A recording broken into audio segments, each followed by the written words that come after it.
শীতের সকালের কুয়াশা তখনও পুরোপুরি কাটেনি। ঢাকার একটি বিশ্ববিদ্যালয়ের ক্যাম্পাসে বসন্ত উৎসবের প্রস্তুতি চলছে। ছাত্রছাত্রীরা ব্যস্ত, কেউ সাজসজ্জায়, কেউ গানে, কেউ নাটকের মহড়ায়। রাহাত অর্থনীতি বিভাগের চতুর্থ বর্ষের ছাত্র। সকাল সকাল এসে বসেছে বিশ্ববিদ্যালয়ের বড় বটগাছের নিচে। গিটার কাঁধে নিয়ে আসলেও বাজাচ্ছে না, বরং দূরে তাকিয়ে রয়েছে, চোখে যেন অদ্ভুত এক শূন্যতা। ঠিক তখনই ভেসে এলো হাসির শব্দ। ওদিকে লাল শাড়ি, সাদা ফুল দিয়ে সাজানো মাথা, আর ঠোঁটে মিষ্টি হাসি নিয়ে দাঁড়িয়ে আছে মেয়েটি। নাম নাইলা। সে নতুন ব্যাচের ছাত্রী, ইংরেজি সাহিত্য নিয়ে পড়ছে। বন্ধুদের সাথে উৎসবে সাজসজ্জা করতে এসেছে। রাহাতের চোখ আটকে গেল, যেন ভিড়ের মধ্যে থেকে এক আলোকরেখা তার দিকে এগিয়ে এলো। আপনি গিটার বাজান? মিষ্টি কণ্ঠে জিজ্ঞেস করলো নাইলা। রাহাত একটু ইতস্ত করলো। হ্যাঁ, মাঝে মাঝে, তবে ভালো পারি না। তাহলে আজ বাজাতে হবে। অনুষ্ঠানে গিটার ছাড়া কি করে চলবে? মেয়েটির ঠোঁটে দুষ্টুমি ভরা হাসি। সেদিনই প্রথম কথোপকথন, কিন্তু সেই মুহূর্তেই রাহাত বুঝে গিয়েছে তার জীবনের গল্পে নতুন অধ্যায় শুরু হলো।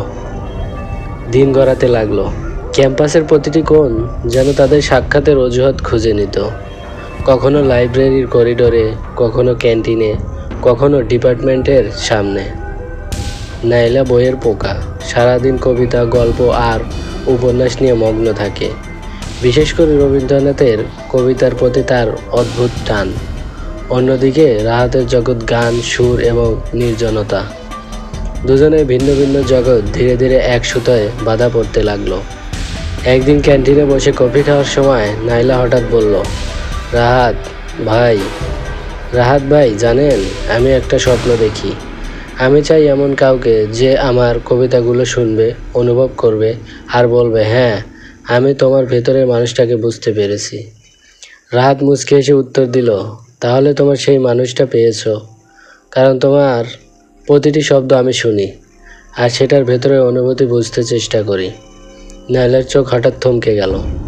মনে হলো এই কথাটা তার হৃদয়ে আলাদা রং ছড়িয়ে দিল। বন্ধুত্বের আড়ালে অদ্ভুত এক সম্পর্ক গড়ে উঠতে লাগলো।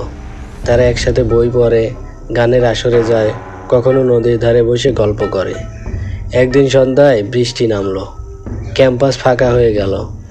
সবাই ছুটলো ঘরে ফেরার জন্য, কিন্তু রাহাত আর নাইলা ছাতার নিচে দাঁড়িয়ে রইল। তুমি কি বৃষ্টিকে ভালোবাসো? নাইলা প্রশ্ন করলো। ভালোবাসা তো এমনিতেই ভেজা জিনিস, রাহাত হেসে উত্তর দিল। নাইলার বুকের ভেতর যেন কেঁপে উঠল। সে বুঝলো বন্ধুত্বের ভেতর অজান্তেই জন্ম নিচ্ছে এক অনুচ্চারিত ভালোবাসা। ভালোবাসা কখনো শব্দে প্রকাশ পায় না, আচরণেই বোঝা যায়। তবে একদিন রাহাত সিদ্ধান্ত নিল সে বলবেই। ফাল্গুনের উৎসবের রাতে চারদিকে রঙের খেলা, আগুনের আলোর ঝলকানি, সবাই নাচছে গাইছে। সেই ভিড়ের মাঝখান থেকে রাহাত নাইলাকে নিয়ে গেল নির্জন কোণে।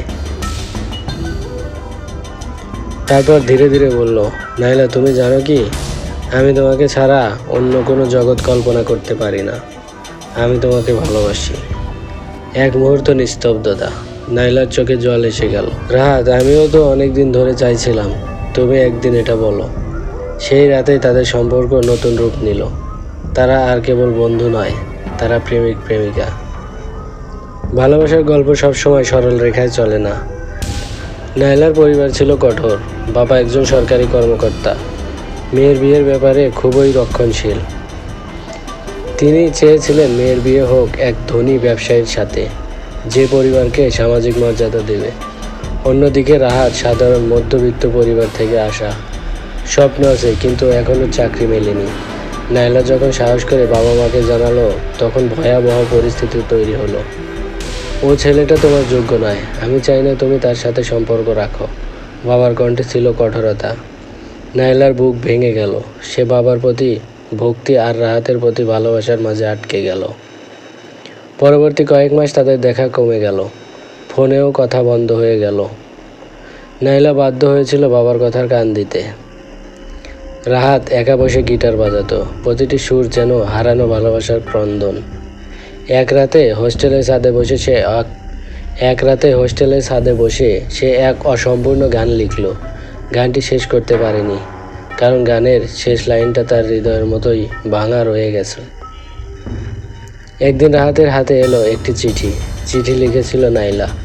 রাহাত, আমি জানি আমার পরিবার আমাদের সম্পর্ক মেনে নেবে না, তবুও আমি চাই তুমি জানো আমি শুধু তোমাকেই ভালোবাসি। যদি একদিন সাহস পাই আমি তোমার হাত ধরে সব ছেড়ে আসব, কিন্তু যদি না পারি তবে এই চিঠিটাই আমার শেষ কথা হিসেবে রেখো।